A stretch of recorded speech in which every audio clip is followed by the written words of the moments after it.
next thing I want to tell you is you must learn to hear and obey the voice of God. If we're going to be this generation, then we must first know about the presence of God. The second thing is we must learn to recognize and obey the voice of God. I don't know about you, but my journey in this did not start in some spiritual place.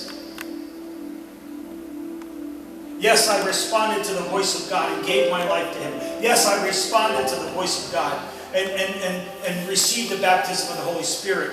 But my life outside of myself, I learned to hear the voice of God outside the church. To recognize that in areas out there. Because here we build ourselves up. Here we prepare ourselves. We edify ourselves. We encourage ourselves. But the place that we are called to carry His presence and make a difference is outside the walls of the church. And many times we can hear so clearly the voice of God in here. But it's necessary for us to learn to hear His voice out there. And you can't wait until the fire's turned up. You can't wait till you're in the midst of the fight. This is for someone to study and to put in their life. David could face Goliath because he had learned to face the lion and the bear. Yes.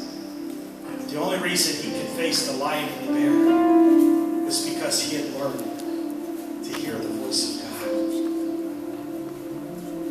What do you think that shepherd boy did in the hills of Judea?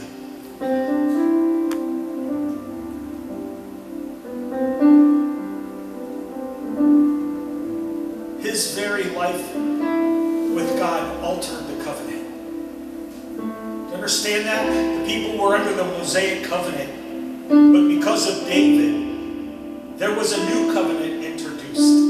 And things happened in the life of David that did not take place until Jesus came Himself. You understand that his relationship with God shifted things and opened up a new understanding of God's presence.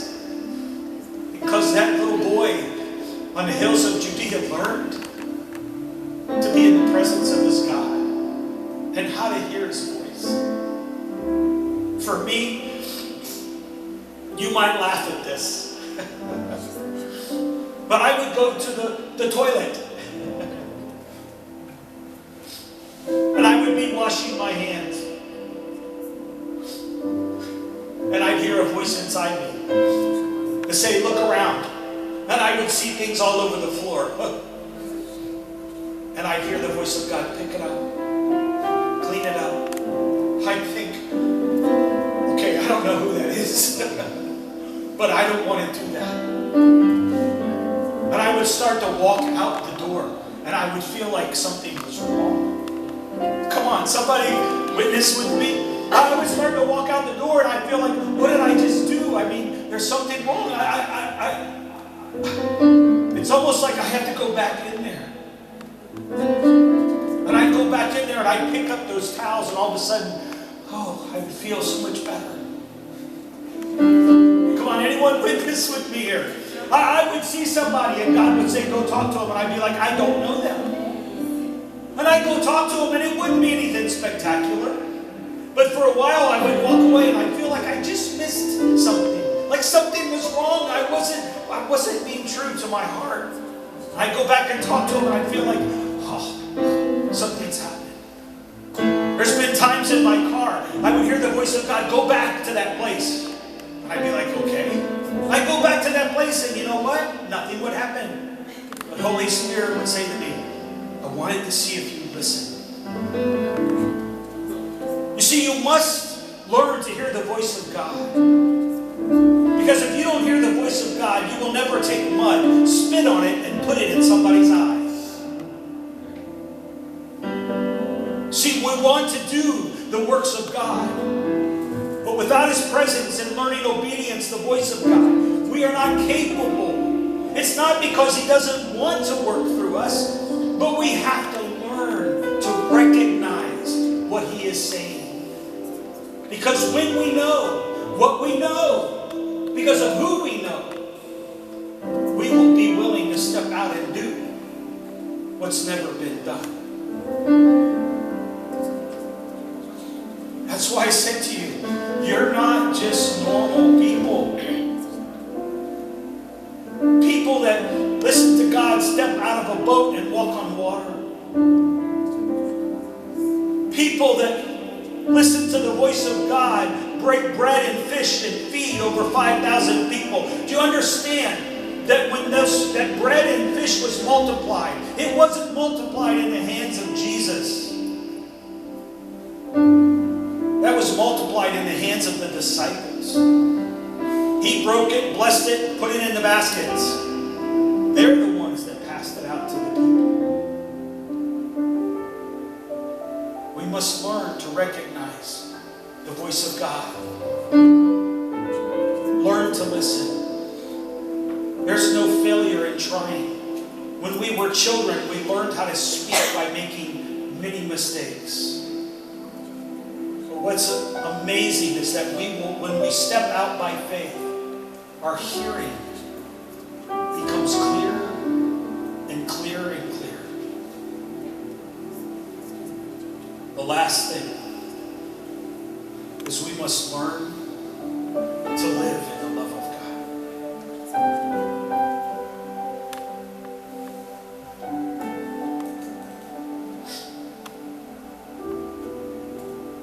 In the book of Ephesians, in chapter 3, verses 14 through 21, and I urge you to study that. See, the things I'm saying here, I'm not just saying, just listen to me. I'm saying, take these things down.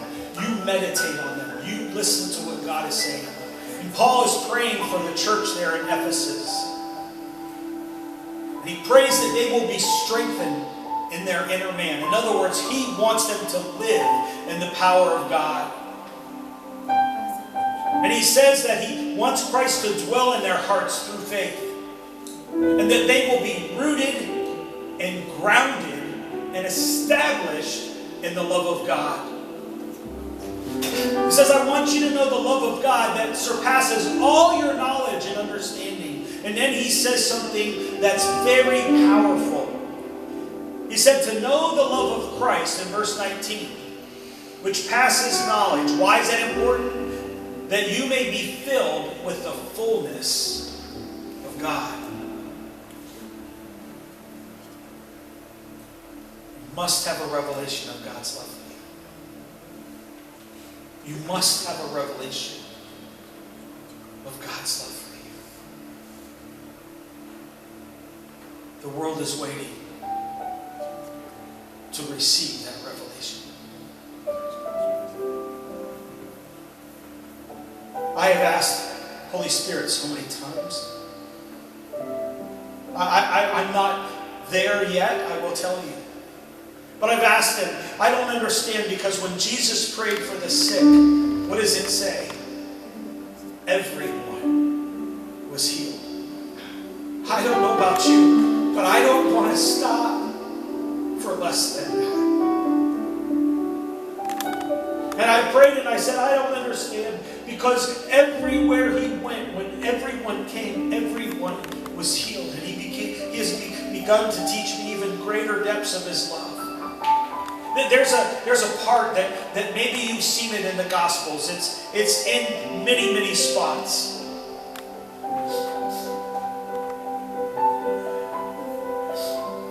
In Matthew chapter 9, 35 through 38, you read this. In Mark chapter 1, verses 41 through 42. In Luke chapter 7, verses 12 through 15. And these miracles and these things that happen, they all have this one phrase in it. It says, in Jesus being moved with compassion. And then he healed everyone. Holy Spirit said, you need to open that up. You need to investigate that. You need to look at that. And here's what I discovered. That there's this word that's there. That's a different word. It says moved with compassion. Here's what it means. It's this crazy word I was telling Tomek here earlier. It's splagizomai. Splagizomai. It's in Greek. Here's where it's explained in the Gospels. Remember when Judas betrays Jesus, and he goes back and he tries to give the money back to the priest, and they tell him, forget it, we don't want it, it's over. He goes out, and what does he do? He hangs himself. But the rope breaks, and he falls on the rocks. And when he hits the rocks, his guts, his insides are torn out, and everything inside him falls out. That's the word for compassion. What does it mean? It doesn't mean I feel sorry for you, so I will pray for you. It doesn't mean I have sympathy for you, so I will share your sorrow. It doesn't mean that I even have compassion. It means that there's something down deep inside of me that I feel. Have you ever hurt so bad that you can feel it down inside you?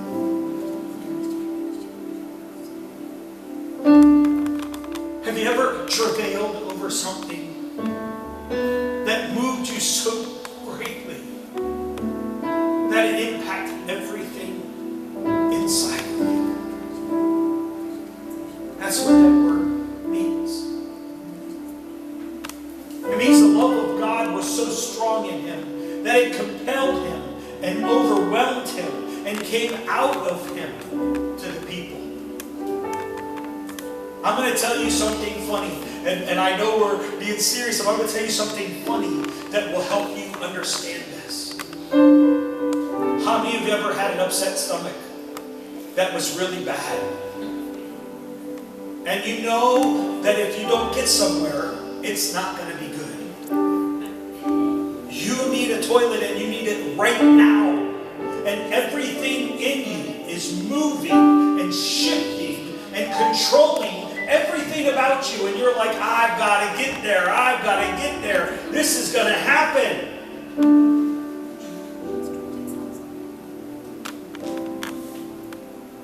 When we begin to feel that way about those who are lost, and those who are infirm, God is doing something where I can't help but be involved in that situation, no matter what it looks like. When love spills out all over you and through you to others. In the church, it looked like this. They prayed for boldness. This happened. And the power of God fell in such a way that it says no one had a need. Everyone brought everything they had to make sure everyone's needs were taken care of.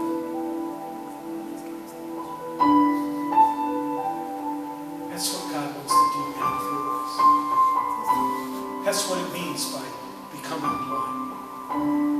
That I don't care what I have to do.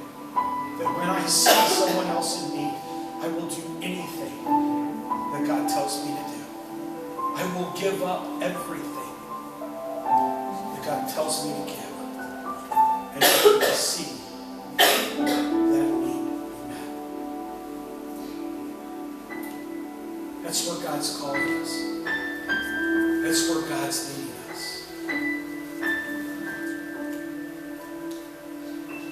See, we can sing, we can worship, we can cry out to God. But are we giving him permission to do this in us?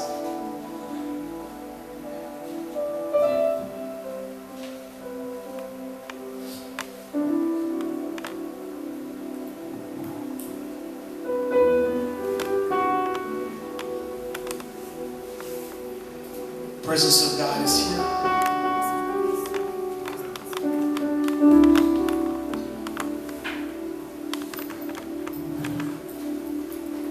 The 12 people, 12 men, turned the world upside down.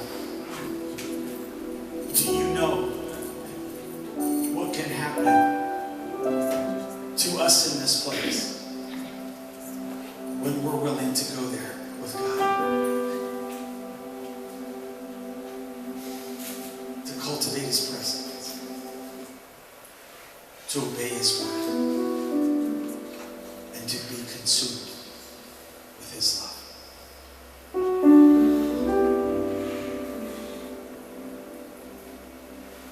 When you see me, when you see Jesus.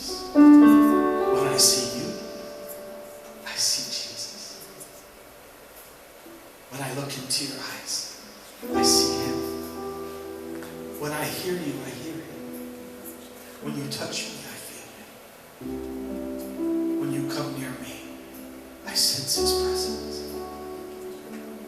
That's who we are and what we've been called to do. Would you stand? Would you stand together?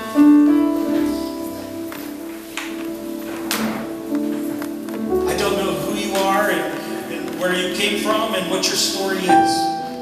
The Spirit of God does. I don't know what He's been saying to you throughout this whole time. Maybe you were ready to leave 20 minutes ago. I don't know. But I do know this. That as I've watched you and I've watched your faces, I've seen the Spirit of God move in and through you.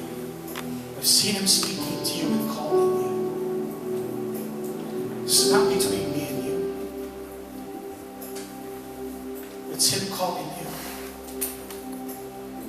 And ask you, will you say yes? Will you follow me? That's a decision between you and your God. If God is speaking to you tonight, and He's encouraging you and drawing you to Himself, then I invite you to just come and make an altar right here in this place before your God. This is a time where you connect with Him. It's a time where you allow Him to speak to you. This is a time where the Spirit of God begins to come in and speak to you about your life. Because even though we are the same, we are still different. And even though we are different, we are all the same. And God will begin to speak to us about what He's calling us to do, where He's telling us to go, the people that He's placed around us. He will begin to speak to us about His presence. He will begin to speak to us about our obedience. And He will speak to all of us about His love. So if you want to just connect and just pray with Him about where you are, then I invite you to come.